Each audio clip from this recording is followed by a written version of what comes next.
እናንተ እህቶቼ በጣም ውብ መሆን ትፈልጋላችሁ? ድሆችን የሚያበላ ማህበር መስርቱ። የጥንቷ ቤተክርስቲያን ምን ታደርግ እንደነበር ታውቃላችሁ?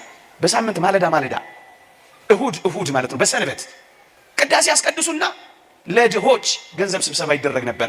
ልድገመው፣ የገንዘብ መዋጮ ነበረ። ለማን የሚከፋፈል? ለድሆች። ቅዱስ ጳውሎስ የቆሮንቶስን ቤተክርስቲያን የገሰጸው ለምን ይመስላችኋል? ይህን መልእክት ጽፍላችሁ የማመሰግናችሁ አይደለም ያለው ለምን ይመስላችኋል? ድሆችን ስለረሳችሁ ነው የሚላቸው። ድሆችን የረሳ ወንጌል ምንድን ነው? ድሆችን የረሳ ህይወት ምንድን ነው? ይልቁኑ ማጌጥ ማሸብረቅ ከፈለጋችሁ መልካም አድርጉ። በተለይ እንዲህ ባለው ዘመን ይቅርታ አድርጉልኝ፣ በሚመጡትም ዘመናት ምግብ የሚመገቡ ማዕከላት የሉንም። ኦርቶዶክሳውያን ልብ ካላችሁ የምግብ መመገቢያ ማዕከላት ክፈቷ።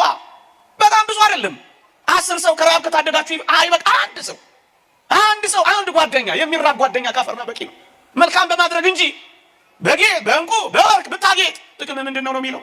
ክርስቶስን ታስቀናዋለህ። በዚህ በትሩፋት ታጌጡ ዘንድ እወዳለሁ ነው የሚለው። መልካም በማድረግ ጌጣችሁ፣ ውበታችሁ፣ ጀንግባታችሁ፣ ሽልማታችሁ፣ ማይረጋችሁ መልካም ማድረግ ይሁን። መልካም ማድረግ ይሁን። ይህ የእግዚአብሔር ቃል ነው። ምንም የማንሸቃቅጠው ክርስቶስ የሚገኘው በዚህ ውስጥ ነው። አድራሻው ልንገራችሁ፣ የክርስቶስን እዚያ ውስጥ ነው ያለው። ክርስቶስ የሚገኘው እዚህ ውስጥ ነው። በዚህ ዘመን ልባችንን እንክፈት። ግድ የለም እየተወቃቀስን አንክረም። እኛ ብቻ ስራችንን እንስራ።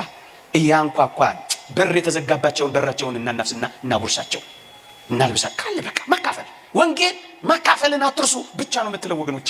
ለማካፈል ተዘጋጁ። በዚህ ጽኑ ጊዜ፣ ነገ በሚመጡ ከባድ ጊዜ ዓለም በክፋት እየባሰ ነው የሚሄደው። እመኑኝ፣ እኔ ተመኝቼ አይደለም። ማስራቡን ግን ይቀጥላል። ዓለም ኑሮ ማክበዱን ግን ይቀጥላል። በእነዚህ ጊዜያት ለመተሳሰብ እንዘጋጅ ለማለት ነው እንዲህ ያለ ትምህርት ማንሳት የፈለኩት። ለነገ እንዘጋጅ። ይሄንን የምናደርገው ግን የምርጭ ስንጨክን ነው። ክርስቶስን አድራሻው ድሆች ጋር ነው።